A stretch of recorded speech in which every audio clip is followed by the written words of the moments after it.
Thank you. Kate, I will start it off with you. I was chatting with the former CEO of the NASDAQ, Bob Greifeld, earlier on CNBC today, and what he said was I thought, very interesting, that they thought at the time when Bear Stearns was bought out that things were sort of contained, and yet it would be months later that Lehman Brothers eventually filed for bankruptcy. So what happened? Why was Wall Street, I don't want to say duped, but convinced that things were contained at that moment, in your view? Well, Melissa, I think there was a sense of complacency that set in. Certainly, many of the key players from the financial crisis would say that set in at Lehman Brothers, which, of course, eventually had to file for bankruptcy and had resisted calls for them to raise capital throughout that interim period from March, when Bear fell, to September. Bear was also guilty of that complacency. They had opportunities to raise capital in the 6 months or a year before they actually collapsed, and their CEO at the time, Alan Schwartz, told people it wasn't necessary and that they shouldn't make the concessions that were being demanded of them from some of those potential investors in order to raise the capital. So I think complacency was an issue for sure. I think the fact that the Federal Reserve backstopped the Bear fire sale to JP Morgan and they were willing to step in perhaps gave a sense of security that ended up being sort of true and sort of false. Obviously, they didn't rescue Lehman Brothers later, but they certainly did help to broker the deals during the crisis. They set up the Troubled Asset Relief Program to inject capital into other Wall Street firms. So, this is perhaps one of the great unanswered dilemmas of the crisis. Why did they help some and not others? So there was this mixed perception, I think, Melissa. Greg, in your piece in the Wall Street Journal, you make the point at the end that, on anniversaries like this, we tend to focus on whether or not this could happen again. And this particular crisis will not happen again. A lot has changed. Banks are very well capitalized at this point. And you also make the point that we're not focusing on the things that could happen. So in your view, what are those things? So Kate and I, actually, this is kind of a walk down memory lane because she and I were working this story 10 years ago, and those were some very long nights. And even though we remember things like Bear Stearns really well, if you go back, there were crises left, right, and center at the time. There was problems with auction rate securities, monoline insurers, structured investment vehicles. Only when you step back do you realize that Bear was one facet of a massive crisis around the world built on years of accumulation of debt. And what I want people to think about now is forget about the specific way crises manifest themselves, whether it's a Bear or a Lehman, and think about the underlying forces, which is the growth of debt, the growth of credit, and these forces that push people to take more risk. We've had 10 years of interest rates at or near zero. Somewhere, somehow, I don't know where, somebody is reaching for risk in some shadowy corner of the market, maybe not in the United States, maybe in China. If you look at things like aggregate debt levels, in most big countries, they're higher today than they were 10 years ago. So I think you have to worry that the seeds of another crisis are out there growing somewhere, even though it will not look like the crisis that we had 10 years ago. Kate, I think Greg makes a wonderful point there, that the unifying thread between any number of financial crises that we can remember or that go back to the great, it's always leverage. Leverage kills, right?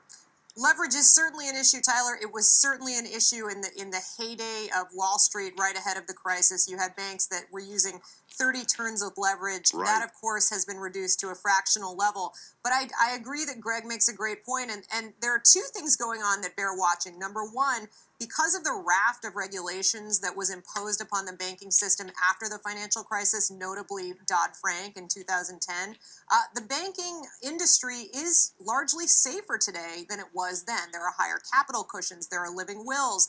There are these stress tests intended to have banks show us how well they might fare under stressed conditions. There are all these measures, and a lot of that risk has moved offshore, either into the hedge fund world, perhaps, or into the sort of shadow banking world, if you will, and other parts of the economy, both here and abroad. However, not only are there other areas of focus in terms of risk and higher leverage at the moment, other than the banks, but we're also seeing a rewind or an unwind, I should say, in some cases, of those very banking regulations. Now, just this week, there's debate on Capitol Hill about this reform effort of Dodd-Frank, and now it looks as though the House leaders anyway, are demanding a tougher, a stronger package that would do more to benefit more financial companies. So this very week, we're having this debate about how much deregulation to really engage in. Greg, you had mentioned potentially the bubbles or the seeds being planted in shadowy corners like in China. Do you think that the banks here are insulated enough from those external shocks, that we're maybe too focused on what internally in this country can happen that could derail the system and not focused enough on the connectivity of the global financial system to places like China? I think you're exactly right. The big banks are so basically stuffed full of capital and liquidity, is that you would need something totally catastrophic and epic to sort of bring them down.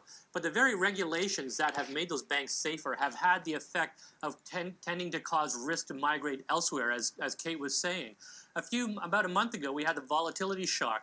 And a lot of people who had only dimly aware that there were all these obscure products designed to profit from low volatility were now out there and that they were blowing up. Now, in retrospect, it was a pretty small incident. We absorbed it quite well. But I think the lesson of that is that what else is out there?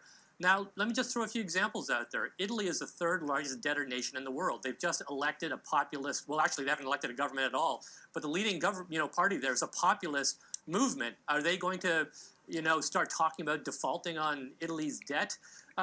China now has levels of debt that are astonishingly high, that have been consistent with crises that have happened in other countries. We're about to see the first shots fired in a trade war between the United States and China. What happens there? The final point I'd like to make is that a lot of the tools that we brought to bear in the last crisis have been curbed or taken away. One of the ways the Fed contained the initial shockwaves from the crisis was to prevent Bear Stearns from failing by lending it money. Those powers have been significantly curbed. So we've, in some sense, taken the attitude that we don't need those tools because we're regulating these firms so much more. But isn't there a risk that some kind of crisis is going to happen, and we've taken away the sorts of Swiss Army knife tools that we need to deal with those unexpected sorts of events? If I could make a quick point, Sure. I think Greg is right on. And there was a bit of deja vu in what you just said a minute ago, Greg, which was about the volatility tools that people didn't even know existed. Not everybody, but obviously many people didn't know existed as of a few weeks ago when they became serious points of focus. This reminds me of 2007 and 8 when there were markets and products that we as financial reporters at the Wall Street Journal had never even heard of, and all of a sudden we were going to have to study up on them and figure out what their implications were for the broader marketplace, because all of a sudden there was serious risk emanating from those portions of the economy and the markets, and they risked bleeding over on a macro basis. I think it's really, as we tie it off there, really the points made are that the next threat will come from someplace else. It may be a triple levered inverse ETF or whatever. Who knows?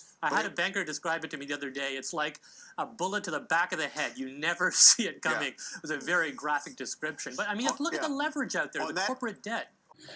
If you have been curious how to make the money when markets fall, please visit marketcrash.money and get some additional information. Specifically, I have compiled some interesting reasons why stock market crash 2010 is a definite possibility, why we could be going for another Bitcoin crash, and more importantly, how to not let the market crash or the Bitcoin crash take advantage of you.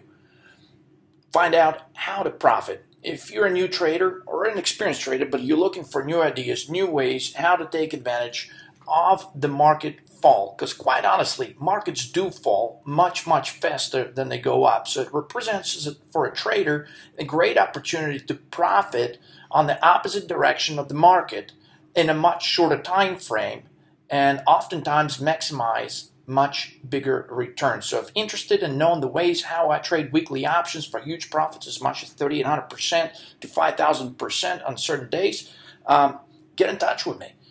Visit this link right here, How to Profit, read some information, and schedule your consultation. I'll be glad to help out and get somebody on the right track and show you some of my profitable ideas and share some experience which I've accumulated over the last 30 years trading weekly options. Thanks for watching. I hope this was helpful. We'll see you soon.